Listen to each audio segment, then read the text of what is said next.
with those Your annoying team split is pushes, banning. and it's so hard to even take her down. Yeah, but Burmese Schools proved that Marsha was not an issue. At least if Axis Esports pick her up. Last year has been playing Marsha in 2 games.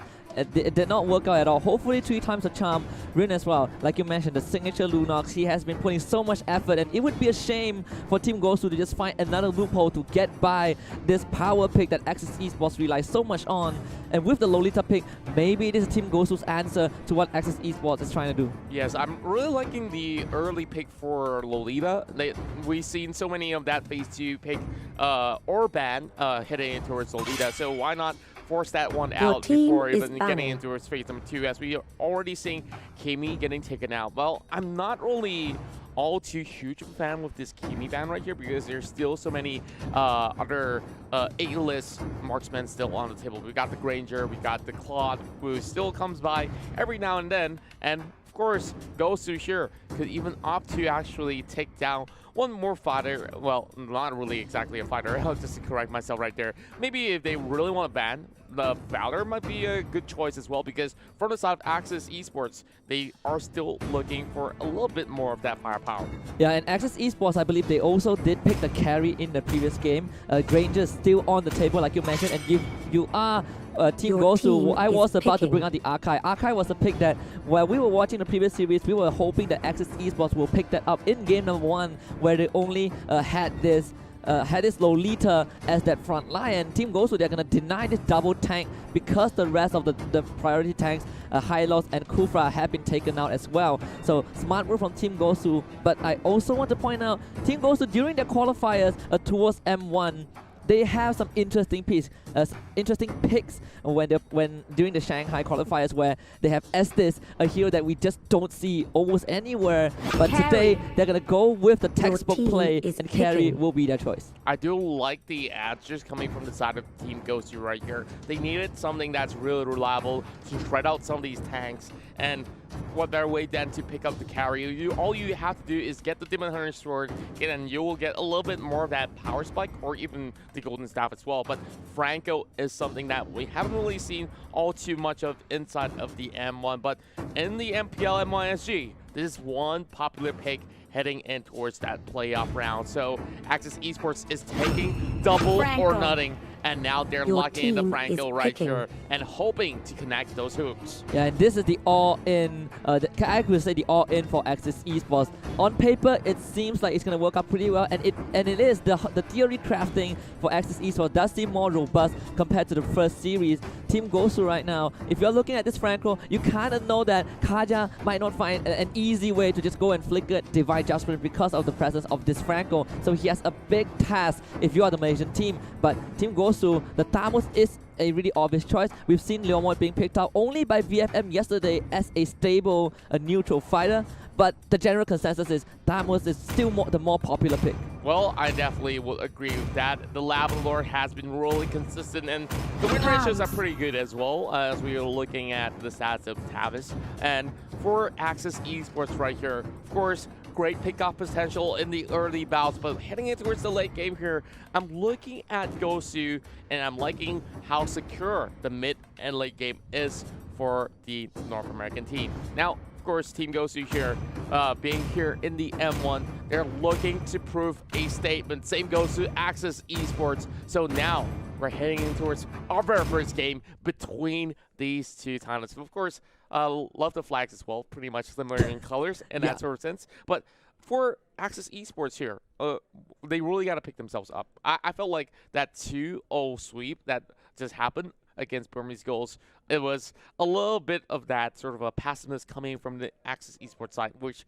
I felt was not really that sort of a signature play style that they were in. So perhaps they should be pretty much well relaxed to be confident to play their own game. Yeah, and the skills will kind of tip as well.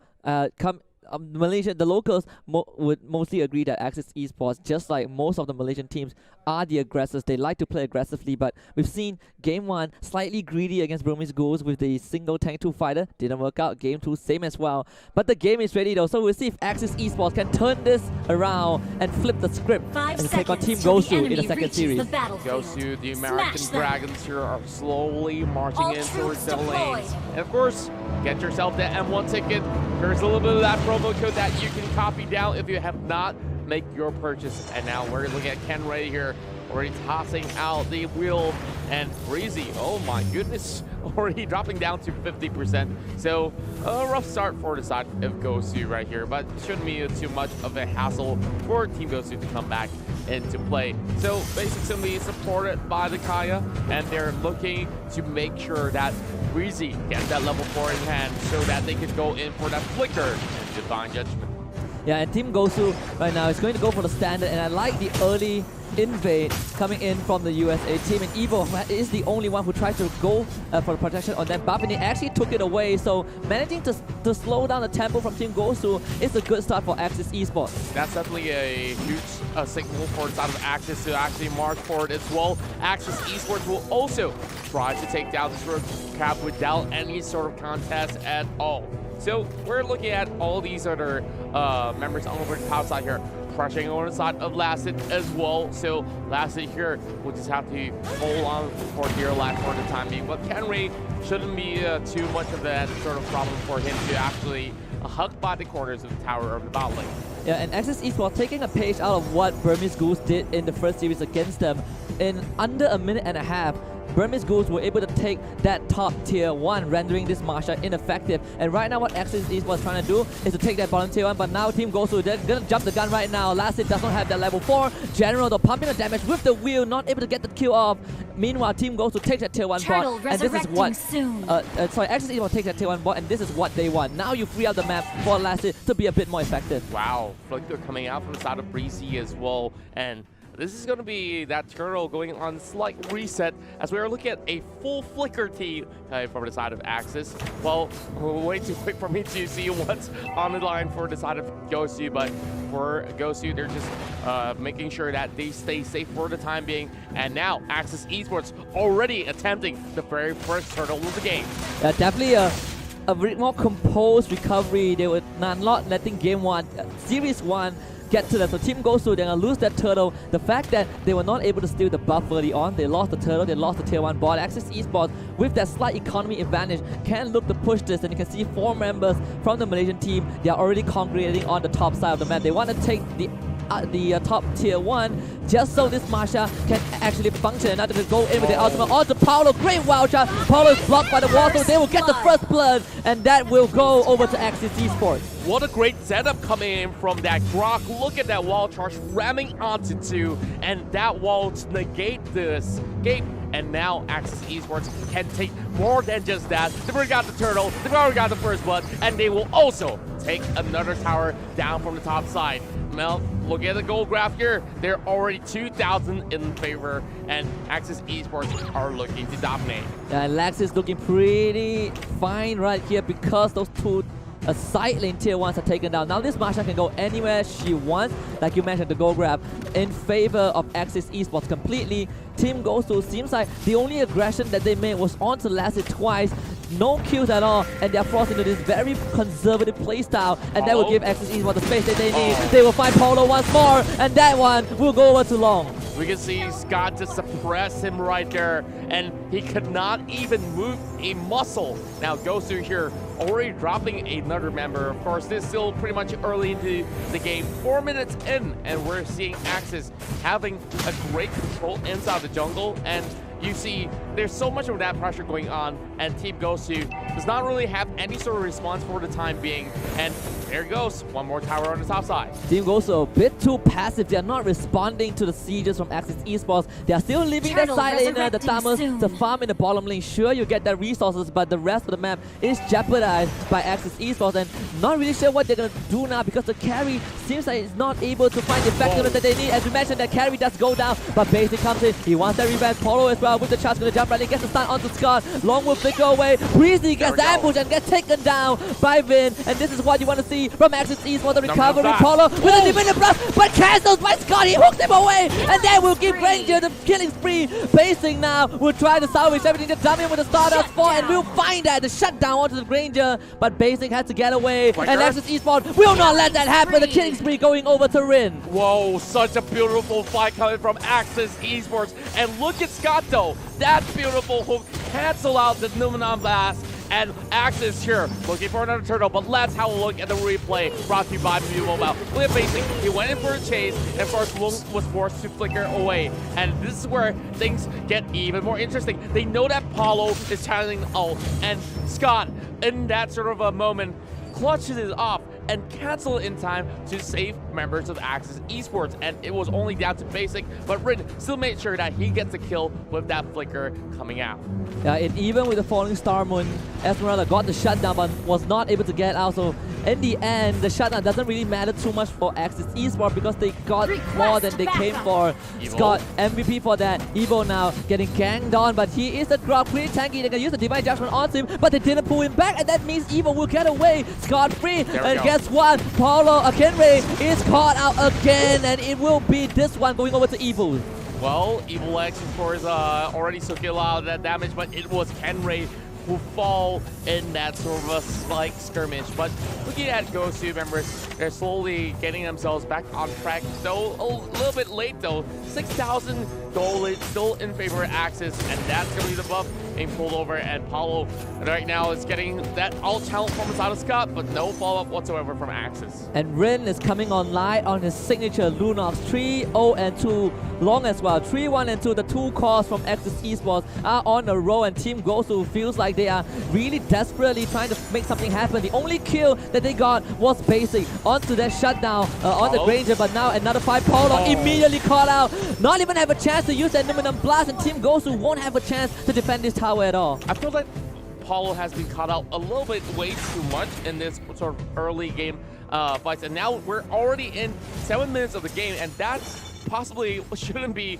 the case at all for the side of Team Gosu, but of course they have to let this mid tower fall in that sort of sense, and Axis Esports here can just run free anywhere as they please. And speaking of that, Kenray getting caught out as well. Yeah, no way out for Kenray. Another kill going over to the core of Axis Esports. Long now, 5-1-2. This Granger is absolutely massive. Blade of Dispatch available. They're gonna get the suppress on the Basic, but Team Gosu now, they have the backup. But keep your eyes on Rin. This Lunox is pretty scary. He's still left alone. Basic is in, but the brilliance from Lunox will keep her invulnerable for now. One kill goes over to Paulo, but it seems like Lassie will find Paulo in return. General now isolated from the rest of his team, and it seems like Axis Esports will find a win. 1, 2, 3 are down. Granger on the killing spree, and Axis Esports under 8 minutes will crack the base of Team Gosu. That was technically a team wipe before Kenray even came back up online. Now, heading back into his ad play, Basic was trying to focus everything upon all these members of Axis, but Flicker coming out from the side of Scott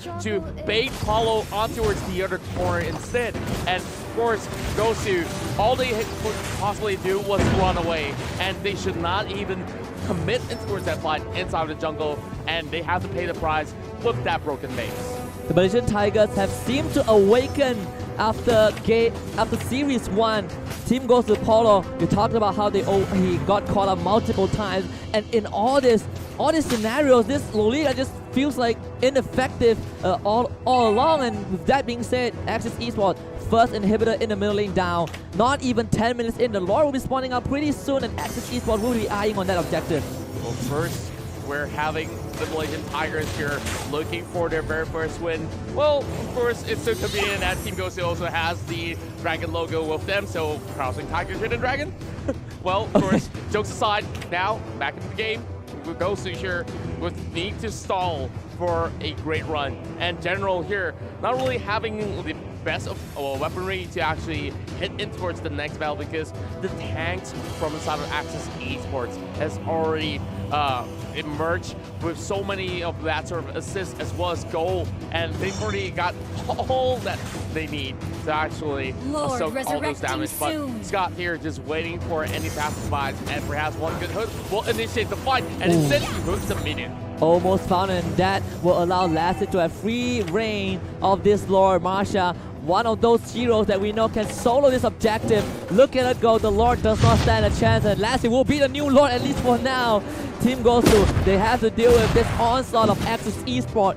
The threat of Scott is always there, and it seems like Paulo will be the victim for the 6th time in a row. Wow. 6 and no assist at all for the side of Paulo. He did get a kill somewhere in between the game, of course, but Team Gosu here, they seem to be having a little bit of that early jitters. Of course, this is, after all, the very first game in the entirety of the tournament, but hoping that Gosu here could make a little bit of that comeback here, as we see Rin here has not even dropped a single time. Same goes to Lasset as well as Evil X and Lung on that Granger pick. He has already played a lot of that Granger back in MPL MYSG, and he's known as one of the best out there for the entirety of the season. This power from Axis Esports was missing in the series against Burmese Goose, but against Team Gosu, they are unleashing the full power. The Guardian Barrier just come out onto Paulo, and Paulo now, with his Dying Grab, will have to hold his stores. Team Gosu desperately need to defend against this potential final siege, and Axis Esports, they're just gonna go for the Crystal, and they'll bag their first win. With the Lord marching right in, this will be the first victory round for Axis Esports. What a way to actually start off the entirety of this best of 3. But Team Gosu doesn't seem like they have any sort of replies at all in this first game of the